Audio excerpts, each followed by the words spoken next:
नीतीश जी का एक सदा हुआ व्यक्तित्व है, ईमानदार व्यक्तित्व है। उन्होंने विकास के लिए काम किया है, चाहे राष्ट्रीय जनता दल हो, भारतीय जनता पार्टी या कोई राजनीतिक दल हो। वो नीतीश जी का सानिध्य चाहते हैं। हाँ ठीक है, ये हो सकता है कि अपने शर्त के अनुसार चाहे, लेकिन हम ये जरूर नमन जी बोलेंगे कि नीतीश जी ने बिहार के राजनीति में और देश को ये बात बताने का काम किए कि आदरणीय कर्पूरी ठाकुर जी जब मुख्यमंत्री हुए, एक सामान्य परिवार के व्यक्ति थे, और जब वो मुख्यमंत्री बने और लोग उन पर दबाव दिए अपने शर्तों पर काम कराना चाहे, तो उनकी सरकार चली गई। दो बार कर्पूरी ठाकुर जी की सरकार चली गई, सरकार कुर्बान हो गया, लेकिन कर्पूरी ठाकुर का व्यक्तित्व आज भी बिहार में और देश में जो है सर्वमान्य है। चर्चा इस बात की भी है कि दुलाल चंद गोस्वामी उन सांसदों में से हैं जो चाहते हैं कि अभी भी भाजपा और नीतीश कुमार एक हो जाए, और इसी वजह से जो प्रदेश नेतृत्व है आपका या राष्ट्रीय नेतृत्व है आपका पार्टी का, वो थोड़ा सा आपसे नाराज रहता है। नहीं, ऐसा नहीं है। क्या आप कारक बनते हैं बार बार? नहीं, सब लोग हमको बहुत मानते हैं। हमारे राष्ट्रीय अध्यक्ष ललन जी, उमेश कुशवाहा जी हैं प्रदेश अध्यक्ष, दादा वशिष्ठ नारायण सिंह जी के पास हम जब जाते हैं तो बैठा के हमसे बहुत देर तक बात करते हैं, और समाजवाद के बारे में हमको और मजबूत कर देते हैं, पक्का कर देते हैं कि ये विचारधारा ऐसे चलना चाहिए और राजनीति में विपरीत परिस्थिति में भी मार्ग निकालना चाहिए, और हम लोग ऐसे चले हैं। पैनोरमा ग्रुप, जो सोचता है वो करता है। देखिए, वादे के मुताबिक कोसी और सीमांचल के चुनावी यात्रा पर हम लगातार मौजूद हैं। दर्शकों, आपको हमने कहा था कि एक एक सच्चाई सीमांचल की आपके सामने लाकर रखेंगे। हम ये बताने की कोशिश करेंगे कि इस बार जो लोकसभा 2024 का चुनाव हो रहा है, तो ऊंट किस करवट बैठने जा रहा है। बिहार बहुत महत्वपूर्ण है, 40 लोकसभा सीटें हैं। इस पर पिछली बार भाजपा और एनडीए गठबंधन जो था, जिसमें नीतीश कुमार भी थे, क्लीन स्वीप उसने किया था। इसलिए इन क्षेत्रों में जहां जनसंख्या महागठबंधन की तरफ ज़्यादा भारी पड़ती है वोट के मुताबिक, उधर का मिजाज कैसा है ये बड़ा महत्वपूर्ण हो जाता है। पूर्णिया, सुपौल, हमने आपको बताया कि जनता क्या सोचकर चल रही है। ऐसे में अगर जनप्रतिनिधि से आपकी बात करा दी जाए तो इस वक्त कटिहार के सांसद दुलाल चंद गोस्वामी जी मौजूद हैं। बहुत मुखर हैं, बहुत साफ दिल हैं। उस दिन मंच पर आपने इनके और मेरे बीच में नोकझोंक भी देखी थी। बहुत सारे लोग कह रहे थे कि भाई अब दोबारा आप लोग की मुलाकात होगी कि नहीं। देखिए, संजोग हम आए थे कटिहार, हमने यहाँ जनता से के बीच जाकर बातचीत करने की कोशिश की। इसी दौरान खबर मिली कि सांसद महोदय यहीं हैं, तो हमने सोचा कि पहले इन्हीं से पूछ लेते हैं, जान लेते हैं क्या कुछ किए हैं, क्योंकि वहाँ तो बहुत सारा बात कह रहे थे सर आप। अब 1 to 1 हो गए हम लोग। धन्यवाद। पहले तो सर आपका स्वागत है भारत लाइव पर। बहुत सारी समस्याएं इस क्षेत्र की हैं, हमने उस दिन सीमांचल मीट में भी चर्चा की थी, लेकिन जो मुख्य समस्या है वो कहीं ना कहीं एक पलायन है, और दूसरा जो नदियां यहाँ उफान पर रहती हैं, जिसकी वजह से बहुत कटाव हो रहा है। आपसे बातचीत के दौरान भी, मैं जब ऑफ कैमरा बात कर रहे थे, मैं आपकी चिंता महसूस कर पा रहा था। जो मनिहारी की बात आप कर रहे थे, गंगा कैसे मिल जाएगी और कैसे समाप्त हो जाएगी कुछ पंचायत, शुरुआत यहीं से करते हैं सर, क्या मामला है ये? नहीं, देखिए, आप बहुत बढ़िया विषय उठाए हैं। एक तो जो कटिहार जिला है ये नदियों से घिरा है, से तो उत्तर बिहार में पूरा नदियों का जाल बिछा हुआ है जी। लेकिन कटिहार में मुख्य रूप से कोसी भी अगर नेपाल से चलती है तो कटिहार का कुर्सेला में आकर के गंगा से मिलती है। गंगा जी भी चलती है अगर गंगोत्री से, तो कटिहार में आकर के कोसी से मिलती है।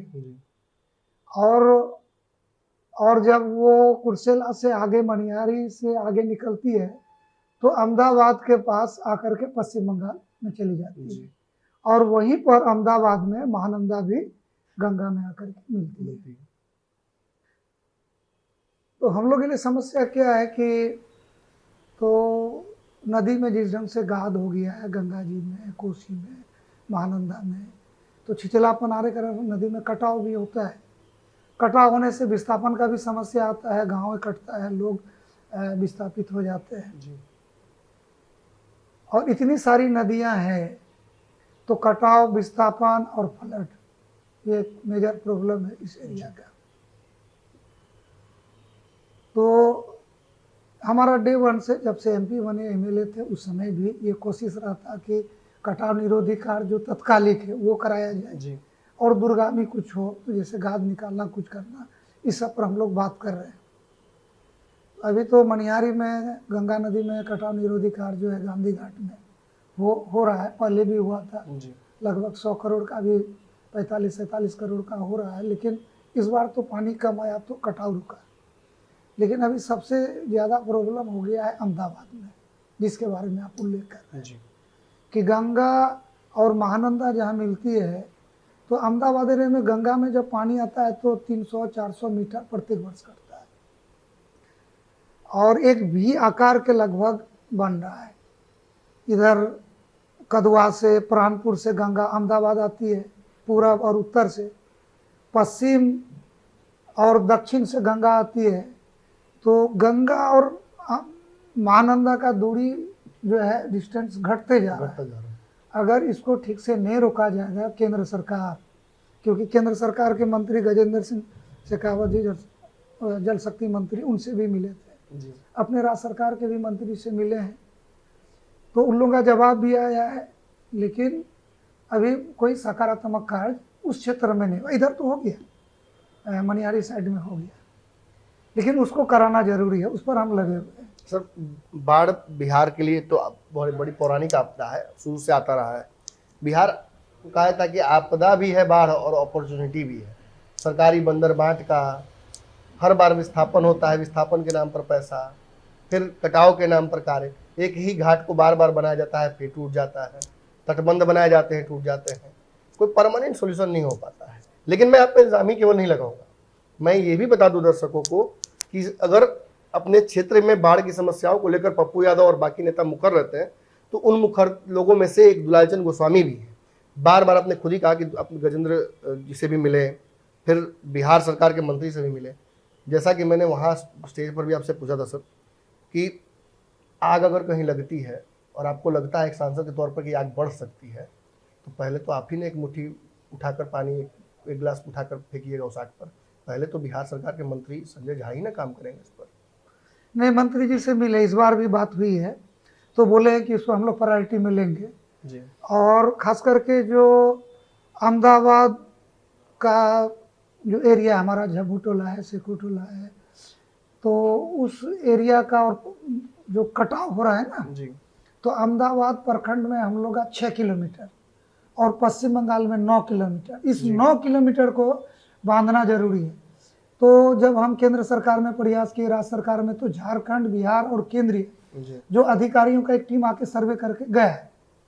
लेकिन सर्वे से ही मेरा काम नहीं चलेगा, वहाँ काम होना चाहिए।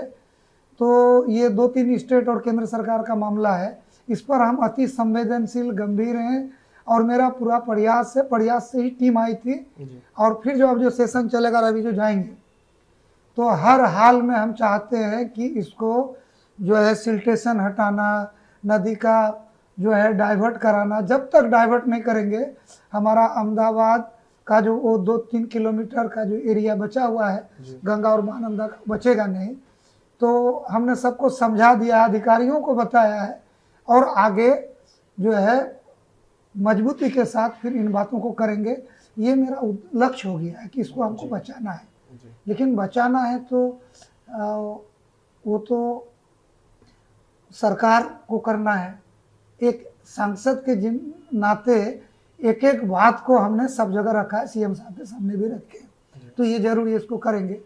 विस्थापन इस बार कम हुआ जी क्योंकि इस बार फ्लड नहीं आई, तो इस बार पानी अमृत हो गया। जी इस बार पानी अमृत है। इस बार हमारे यहाँ मकई अच्छा है, धान का फसल लोग अपना घर में ले गया, तो इस बार थोड़ा सुख समृद्धि है। लेकिन जब फ्लड आ जाती है तो धान समाप्त हो जाता है, किसान को फिर अगला साल का इंतजार करना पड़ता है। जी एक बात तो आपको मानना पड़ेगा, और मैं क्षेत्र में घूमा भी हूँ, जिस समस्या का समाधान करने के लिए आप सायरन बजा रहे हैं, इसी समस्या को आपके खिलाफ लोकसभा में यूज किया जाएगा इस बार चुनाव में।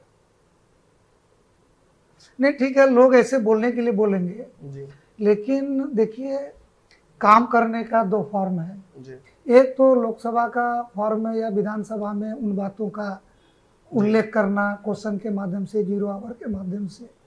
या 377 के माध्यम से, ऐसा किसी जनप्रतिनिधि ने किया है, किया अभी किया, पहले किया, तो जनता को भी इसको देखेगी, आप लोग भी देखेंगे और उनको भी बताना पड़ेगा कि आपने विधानसभा, विधान परिषद या लोकसभा का फोरम में इन बातों को उठाया क्या, या संबंधित विभाग के मंत्री के पास जा करके मिल करके पत्र दिए हैं, मिले हैं, बात किए हैं, रिक्वेस्ट किए हैं, या अधिकारियों का टीम के साथ गए हम दर्जनों बार नाव से अधिकारियों को लेकर के, राज्य सरकार के अधिकारी, केंद्र सरकार के अधिकारी, कोई फॉर्म हम छोड़े नहीं है।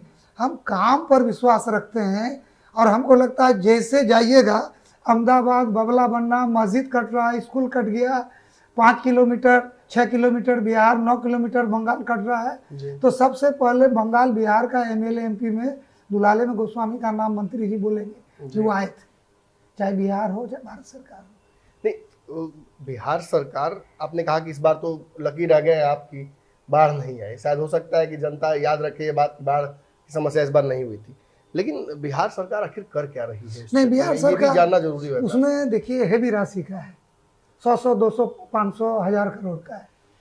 तो बिहार सरकार जैसे कटा हो रहा है तो कटा निरोधी कार्य करे, बोरा फिलिंग के माध्यम से, बांस बल्ला से, बारबेल जिसको कहते हैं, या बोल्डर पिचिंग से वो कर रही है, लेकिन नदी का धारा को चेंज करना है, एरोजिंग करना है, मिट्टी कट करके निकाला। जो गांधी टोला में जो आप गए देखे, तो बबला बन्ना जाइएगा तो उसमें भी नदी का धार को झारखंड साइड, तो झारखंड साइड करना है तो झारखंड से सहमति लेना है। भारत सरकार, क्योंकि रिवर जो है केंद्र सरकार का आता है और राज्य सरकार को भी, तो ये सारा चीज हम कर दिए हैं।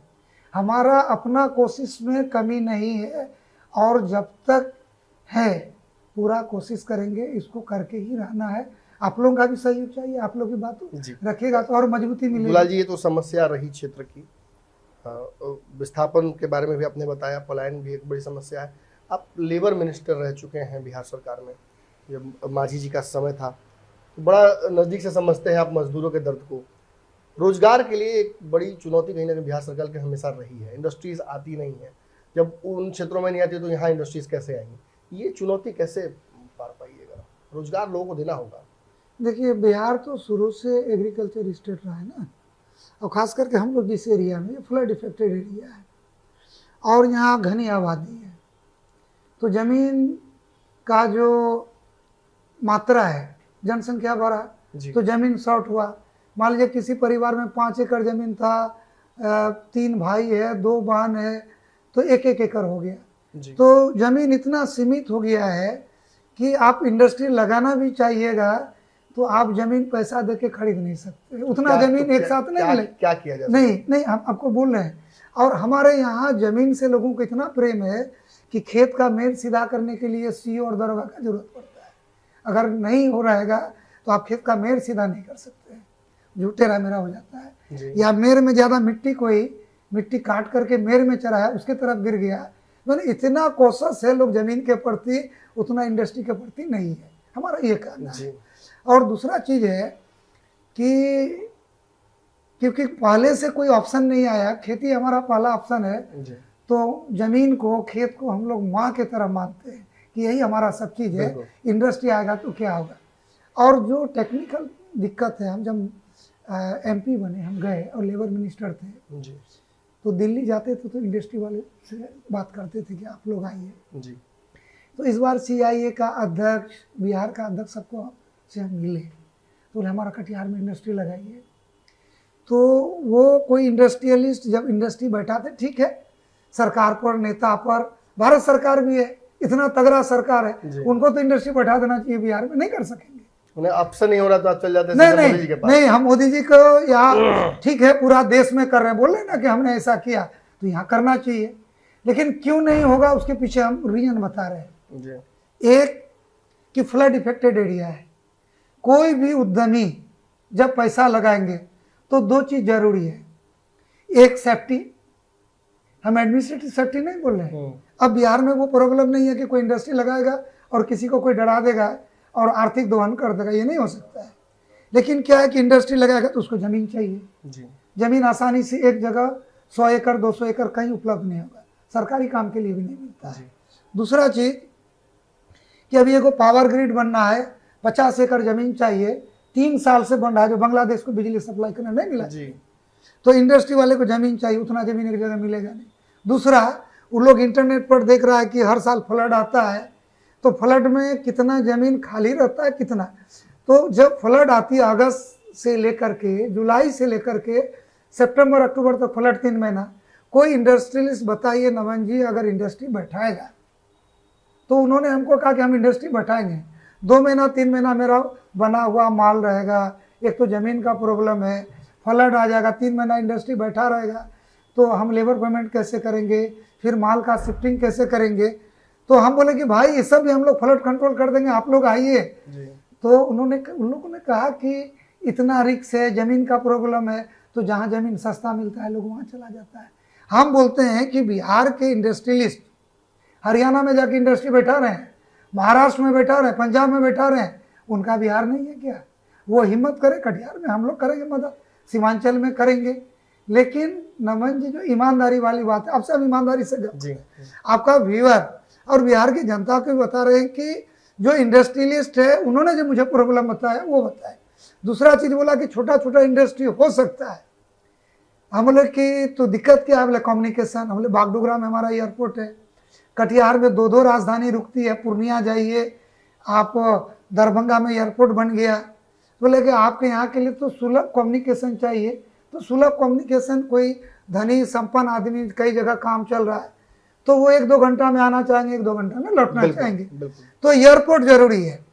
इसीलिए हमने डे 1 से, बाकी लोग भी कोशिश कर रहे हैं, लेकिन हम आपके चैनल के माध्यम से ईमानदारी से कर रहे हैं कि पूर्णिया का एयरपोर्ट इस क्षेत्र का छोटा बड़ा इंडस्ट्री, अच्छे उद्यमी उद्योगी लोगों का आने के लिए, यहाँ के लोगों को बाहर जाने के लिए, मेडिकली साउंड होने के लिए, बड़े डॉक्टर को ऑपरेशन कराना है, पूर्णिया में हॉस्पिटल है। इसमें पड़ेंगे सर पूर्णिया, आपने भी मांगा था ये सारा चीज के लिए पूर्णिया एयरपोर्ट का मांग हम लोग कर रहे हैं। ठीक है, 52 एकड़ जमीन दिया, नहीं हुआ, फिर बिहार सरकार यहाँ भी सांसद जदयू के, वहाँ भी सांसद जदयू के, केंद्र सरकार ने आपको दे ही दिया एयरपोर्ट, आप जमीन नहीं दे रहे हैं, आप सड़क नहीं दे रहे हैं। तो इस विवाद में पड़ने का मतलब है कि फिर बहुत बड़ी बात हो जाएगी। जमीन हो गई है, हम लोग केंद्रीय मंत्री जी से आप भी केंद्र पर डाल दीजिएगा, केंद्र बिहार पर डाल देगी, राष्ट्र में कहिए कि विशेष राज्य का दर्जा दे दीजिए। नहीं, हम उस पर नहीं जा रहे हैं, हम टेक्निकली बता रहे हैं कि टेक्निकली उत्तर दक्षिण का मामला चला कि उत्तर में जमीन, तो ये जो एयरफोर्स ने कहा कि नहीं, हम उत्तर मेरा सेफ्टी में प्रॉब्लम, दक्षिण लीजिए, दक्षिण लिया तो कोर्ट चला गया लोग कि हमको पैसा राशि, अधिग्रहण में दिक्कत हो रही है। अब नहीं, अधिक ग्राउंड चाहिए, ग्रांट चाहिए, अधिक जमीन अधिग्रहण में दिक्कत हो रही है, तो वो वाला खत्म हो गया जी, केस सरेंडर हो गया। फिर जो है उड्डयन मंत्रालय ने कहा कि एयरपोर्ट अथॉरिटी ने कि हमको 15 एकड़ और जमीन चाहिए उसको डेवलप करने, तो राज्य सरकार ने वो भी कर दिया। फिर उन लोग आया कि नहीं रोड कम्युनिकेशन चाहिए, तो उसका सारा चीज़, कोई भी चीज़ है अधिग्रहण में समय लगता है, तो राज्य सरकार ने ये कहा कि जो रोड चाहिए हम आपको गारंटी देते हैं कि हम रोड बना देंगे, आप टर्मिनल बनाने का जो है शुरुआत कर दीजिए और बाकी टेंडर का काम करिए। तो उसको रनवे के बारे में था, तो रनवे तो जो अपग्रेड करना था वो हो गया। तो एक एक करके सारा चीज़ हो रहा है, लेकिन ये हो जाने से जो है अवसर बढ़ेंगे, कम्युनिकेशन बढ़ेगा, डॉक्टर से लेकर के इंडस्ट्री से लेकर के आम आदमी को भी बाहर जाने में सहूलियत होगी। दुलाल जी, ये तो बातें क्षेत्र की रहीं। निश्चित तौर पर पूर्णिया के एयरपोर्ट के लिए आपने भी आवाज़ उठाई। अब राजनीतिक बात कर लेते हैं। पार्टी के अंदर सब कुछ ठीक नहीं है, आप तो कहिए कि आप गलत ही बोल रहे हैं। नीतीश कुमार जी के स्वास्थ्य को लेकर मैं सवाल नहीं पूछूंगा, क्योंकि कई बार हमने देखा कि अभी भी वो बहुत अच्छे अच्छे फैसले ले रहे हैं। 75% जो आरक्षण को बढ़ाया उन्होंने, जिससे एक बड़ा समाज है उसको लाभ मिलेगा। फिर वही सवाल घूम फिर कर आता है, रोजगार होगा तब न दीजिएगा आरक्षण का फायदा, कहाँ से फायदा मिलेगा उन्हें? नहीं, एक चीज़ तो राज्य सरकार ने अच्छा किया है कि जो एग्रीकल्चर वाली एरिया है, कृषि को उन्नत करने के लिए कृषि यांत्रिकरण भी किया, उसमें सब्सिडी दे करके आज हार्वेस्टर और ट्रैक्टर और बाकी सब चीज़ से जुताई हो रहा है, तो कृषि कुछ सस्ता भी हुआ, सुगम भी हुआ।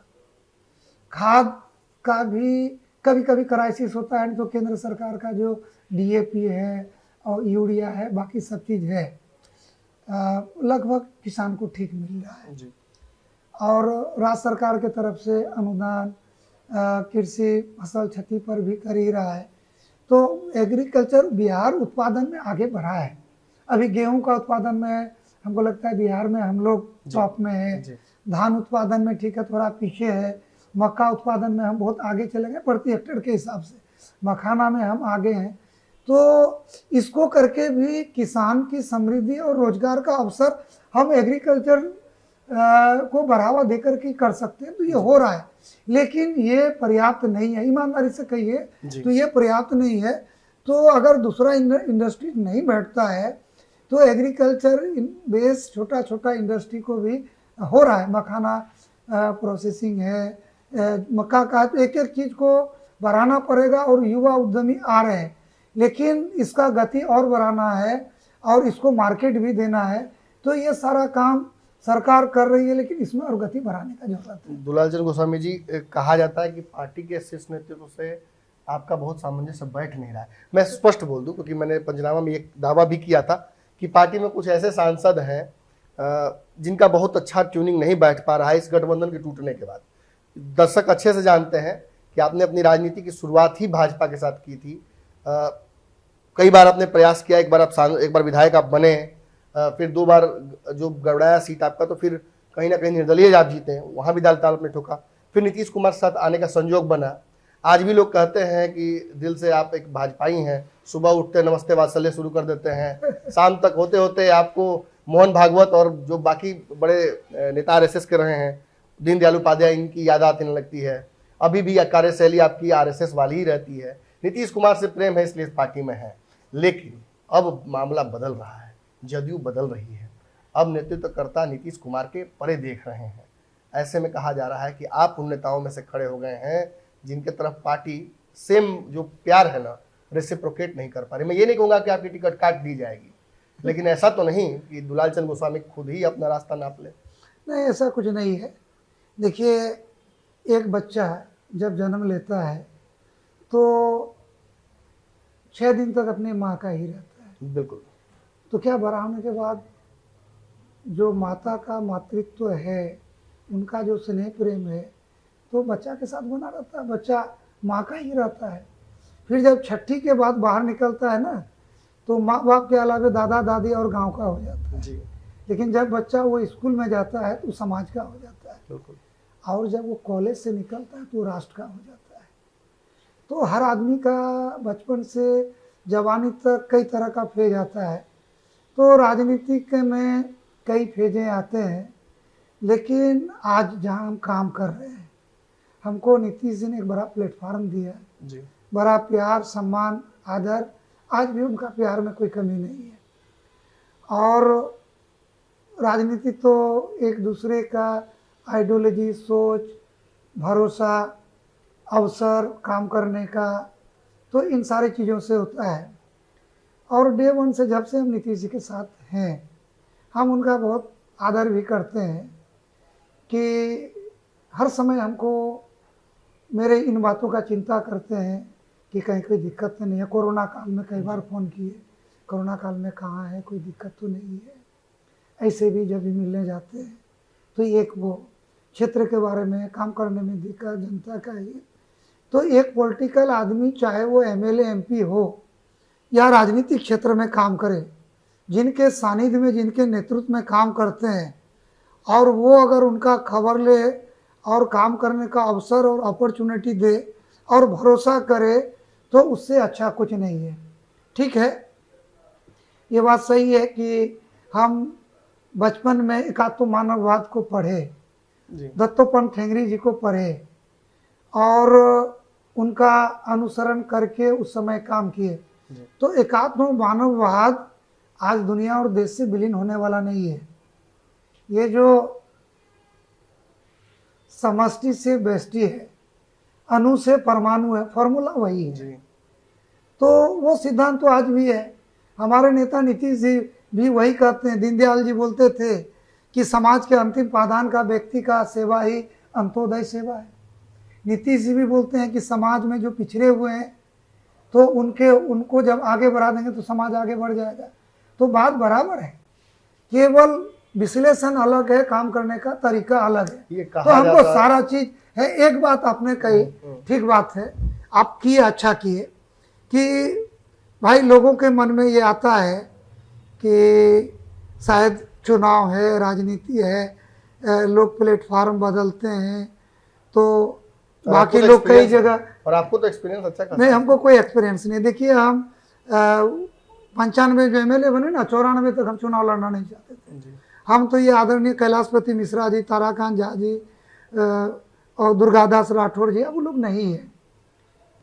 सुशील मोदी जी, ऐसे लोगों का हम धन्यवाद करते हैं, बोले कि लड़ो लड़ो। हम लोग हैं जसोदानंद सिंह जी, जी जनार्दन यादव जी लड़े, और हम चुनाव लड़े ना, कोई नेता आए भी नहीं थे प्रदेश स्तर का प्रचार के लिए। जी हम ही लोग आपस में, जो नया नया लड़का सब है, साइकिलें चला के हम लोग चुनाव जीत गए थे। जी और नमन जी कोई विश्वास नहीं करेगा, पैदल चलते थे। फिर 15 में जब इलेक्शन हुआ ना, ये 5 में 1995 में, जी 15 दिन के बाद री इलेक्शन हुआ। उस समय हम लोग के पास गाड़ी घोड़ा कुछ नहीं था, हम लोग टोली बना के टोला टोला में रुक करके चुनाव लड़े। हमको वही चुनाव अच्छा लगता है, आज का चुनाव थोड़ा और दूसरा है। तो हम लोग वैसे 95 में चुनाव जीते। कभी जाइएगा तो आपको लोग बताएगा कि बैर खा के, अमरूद खा करके, बैर का अप्रैल का महीना था, हम लोग। तो अब तो राष्ट्रीय अध्यक्ष ललन सिंह है, तो ललन सिंह टिकट देंगे ना आपको वापस? नहीं, ललन सिंह जी को निर्णय करना है, आदरणीय नीतीश जी को निर्णय करना है, और आप ये क्यों पार्टी कह रहे का हैं कि हर ये- निर्णय आप के ये- साथ आप- है। आप ये क्यों कह रहे हैं कि निर्णय करना है आपका ये कि हमको टिकट मिल रहा है?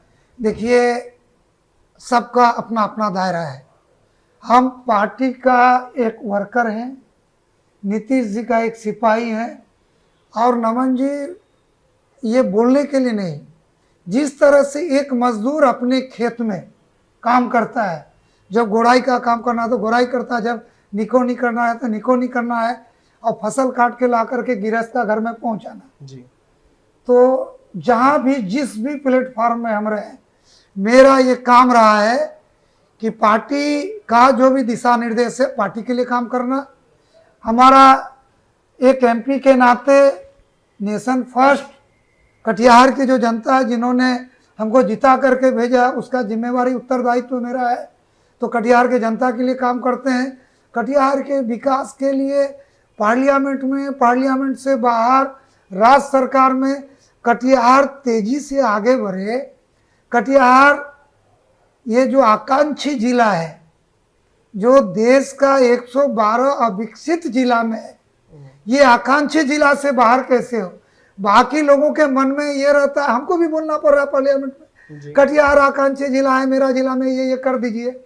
लेकिन हम ये सोचते हैं कि वो दिन जल्दी आए जब बिहार में और देश में कटिहार आकांक्षी जिला से ऊपर होकर के और बिहार का कोई विकसित जिला के बराबरी करे, और हम उस दिशा में हम लोगों ने लकीर खींच दिया है। कहीं ऐसा तो नहीं सर? खुल के पूछ रहा हूँ मैं आपसे कि आप नाखून कटा के शहीद होना चाहते हैं। वैसे भी देखिए, ये हल्ला मार्केट में बहुत तगड़ा था कि आप चाहते थे कि नीतीश कुमार इस बार पलटी न मारे। आपने जाकर उनसे कहा भी था कि भाई आप रुक जाइए, भाजपा के साथ गठबंधन सही चल रहा है, सब कुछ गलत नहीं है।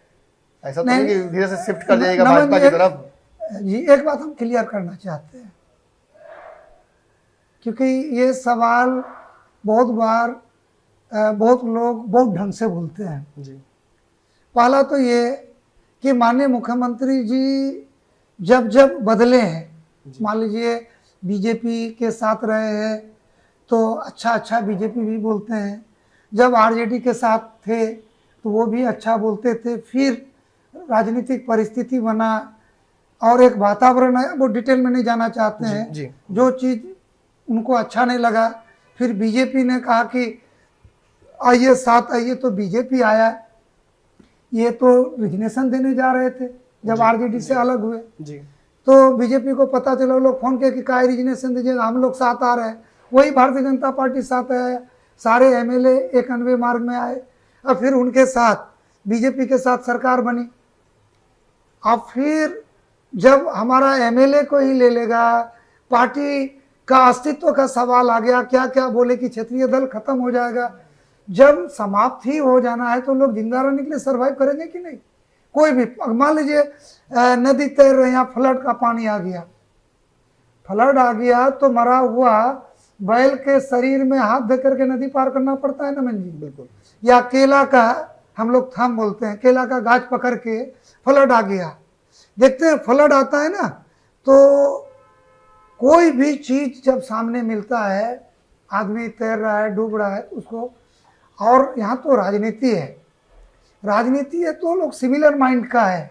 और इस देश में कोई राजनीतिक दल, अगर हम भारतीय जनता पार्टी का बात करें तो अकाली दल उनके साथ आज नहीं है। दोषी कौन है उनके साथ? आपको भाजपा से गठबंधन टूटेगा डर दिक्कत नहीं है, आप राजद के साथ असहज हैं। नहीं, हम केवल बता रहे हैं। ये शिवसेना बीजेपी के साथ हट गया तो क्यों हटा? अगर ये लोग हटा कोई सवाल नहीं है। जनता दल यूनाइटेड और आदरणीय नीतीश से निर्णय करते हैं तो इसमें सवाल क्यों है? पहले तो वहां का उत्तर दे, या बीजेपी हो या शिवसेना हो या अकाली दल हो। बाकी लोग जब बात करें तो वो सही है और आदरणीय नीतीश जी बात करे तो वो गलत है। ये कैसे हो सकता है? देखिए, नीतीश जी का एक सदा हुआ व्यक्तित्व है, ईमानदार व्यक्तित्व है। उन्होंने विकास के लिए काम किया है, चाहे राष्ट्रीय जनता दल हो, भारतीय जनता पार्टी या कोई राजनीतिक दल हो। वो नीतीश जी का सानिध्य चाहते हैं। हाँ ठीक है, ये हो सकता है कि अपने शर्त के अनुसार चाहे, लेकिन हम ये जरूर नमन जी बोलेंगे कि नीतीश जी ने बिहार के राजनीति में और देश को ये बात बताने का काम किए कि आदरणीय कर्पूरी ठाकुर जी जब मुख्यमंत्री हुए, एक सामान्य परिवार के व्यक्ति थे, और जब वो मुख्यमंत्री बने और लोग उन पर दबाव दिए, अपने शर्तों पर काम कराना चाहे, तो उनकी सरकार चली गई। दो बार कर्पूरी ठाकुर जी की सरकार चली गई, सरकार कुर्बान हो गया। लेकिन कर्पूरी ठाकुर का व्यक्तित्व आज भी बिहार में और देश में जो है सर्वमान्य है। लोग उनको नेता मानते हैं। और कर्पूरी ठाकुर जी की चर्चा बिहार में तो सब लोगों को करना पड़ता है। जो कर्पूरी ठाकुर की सरकार को गिराए थे वो भी कर्पूरी ठाकुर की जयंती और पुण्यतिथि मना रहे हैं, क्योंकि कर्पूरी ठाकुर जी के कार्यों को भुलाया नहीं जा सकता है। लेकिन कर्पूरी ठाकुर जी की सरकार के साथ जो जो हुआ, हम तो आदरणीय नीतीश जी को धन्यवाद देते हैं कि आपने वैसा होने के लिए नहीं दिया और हर बार फॉर्मूला सेट करके और बिहार के हित में और सरकार कैसे चलाई जा सकती है। और उनके आदर्श भी हैं कर्पूरी ठाकुर जी। जी लोहिया उनके आदर्श हैं, गांधी जी उनके आदर्श हैं, जेपी उनके आदर्श हैं। और गांधी जी का जो सपना था, एक एक चीज को उन्होंने किया है, जेपी के आदर्शों को मान रहे हैं। कर्पूरी ठाकुर जी ने जो राजनीति में किए और वहां से जो उनको क्या करना चाहिए और उसके तहत उन्होंने किया है। आरजेडी के साथ हम लोग कोई असहज नहीं एकदम है। आखिरी सवाल। आरजेडी के साथ कोई असहज नहीं है। मैं मान गया। आरजेडी जिस तरह से हमारे डिप्टी सीएम तेजस्वी यादव जी जिस मजबूती के साथ, जिस सक्षमता के साथ गठबंधन में जो चल रहे हैं, चला रहे हैं, और जिस ढंग से कदम मिला करके चल रहे हैं, तो अब किसी तरह की किसी बातों का कोई फर्क पड़ने वाला नहीं है। ये गठबंधन मजबूत है और बहुत बढ़िया से चल रहा है। और हम सब लोग एक साथ मिलकर के आने वाला दिन में जो चुनौती सामने है, उस चुनौती को बखूबी मजबूती के साथ और हम लोग उसको। आखिरी सवाल मेरा बड़ा अप्रासंगिक हो गया। आपने जब कह दिया तेजस्वी यादव और नीतीश साथ चलेंगे आगे भी, तो बड़ा प्रासंगिक हो गया, लेकिन फिर भी for the sake of conversation मैं ये पूछ दूंगा, क्योंकि चर्चा इस बात की भी है कि दुलाल चंद्र गोस्वामी उन सांसदों में से हैं जो चाहते हैं कि अभी भी भाजपा और नीतीश कुमार एक हो जाए, और इसी वजह से जो प्रदेश नेतृत्व है आपका या राष्ट्रीय नेतृत्व है आपका पार्टी का, वो थोड़ा सा आपसे नाराज रहता है। नहीं, ऐसा नहीं है। कि आप कारक बनते हैं बार बार। नहीं, सब लोग हमको बहुत मानते हैं। हमारे राष्ट्रीय अध्यक्ष ललन जी, उमेश कुशवाहा जी हैं प्रदेश अध्यक्ष, दादा वशिष्ठ नारायण सिंह जी के पास हम जब जाते हैं तो बैठा के हमसे बहुत देर तक बात करते हैं और समाजवाद के बारे में हमको और मजबूत कर देते हैं, पक्का कर देते हैं कि ये विचारधारा ऐसे चलना चाहिए और राजनीति में विपरीत परिस्थिति में भी मार्ग निकालना चाहिए और हम लोग ऐसे चले हैं, हमारे आदरणीय नेता नीतीश जी ऐसे चले हैं। दादा कहते हैं कि इसीलिए नीतीश जी हमारा बहुत प्रिय है, तो हम भी कहते हैं कि नीतीश जी हम लोग के बहुत प्रिय है। और नीतीश जी बिहार का जरूरत भी है, बिहार को आगे बढ़ाने के लिए जरूरत भी है। और देखिए कोई राजनीतिक दल कुछ बोले अमन जी, लेकिन क्या आप लोग भी बहुत विश्लेषण करते हैं। दिल्ली में कोशिश किए, जानते हैं एक बार हम दिल्ली गए, हमको ये बात बोलना चाहिए कि नहीं बोलना चाहिए चैनल में, तो उस समय चल रहा था हम लोग अच्छा संबंध नहीं चल रहा था बीजेपी के साथ, तो उसमें बैठे हुए थे सेंट्रल हॉल में जी। तो बीजेपी के भी बहुत माननीय सांसद थे, हम लोग के पार्टी के भी थे। तो हम बोले कि भाई हम लोग के साथ ऐसा मत करिए, जेडीयू को तोड़ फोड़ मत करिए, बिहार प्रयोग का भूमि नहीं है। बिहार में राजनीति प्रयोग जो राजनीति दल करेगा वो फेल कर जाएगा। बिहार सिद्ध भूमि है जी। बिहार सिद्ध पीठ है। जैसे सिद्ध पीठ होता है सनातन धर्म में, तो उन पीठों के लोग दर्शन करते हैं। देश का राजनीति में बिहार प्रयोग का भूमि नहीं है, सिद्ध पीठ है। ये जेपी का भूमि में, ये कर्पूरी ठाकुर का भूमि है, ये राष्ट्रपिता महात्मा गांधी का कर्म भूमि में है। और ये सिद्ध भूमि में कोई राजनीति को सिद्ध करना है अगर देश की राजनीति में, वो बिहार में आए, बिहार में बैठे और यहाँ से अगर राजनीति को सिद्ध कर लिए तो देश उनका हो जाएगा। ये सिद्ध भूमि है समझिए। यहाँ कोई भी राजनीति दल प्रयोग करे, हम सबसे बोलते हैं, हम किसी पार्टी का नाम नहीं, यहाँ प्रयोग मत करिए, प्रयोग का भूमि नहीं है। प्रयोग देश में कहीं करिए, ये सिद्ध भूमि है, सिद्ध हो गया है। हाँ यहाँ सिद्ध भूमि है। दुलाल चंद गोस्वामी है, साफ तौर पर इन्होंने अपनी बात रखी, बहुत साफ गोई रखी। मंच पर भी इसी तरीके से इन्होंने रवैया अपना दिखाया था। समस्या जो बताई वो समस्या हम आपको दिखाएंगे भी और प्रयास करेंगे कि इस समस्या को पहुंचाया जाए केंद्र के नज़रों तक, केंद्र की कानों तक।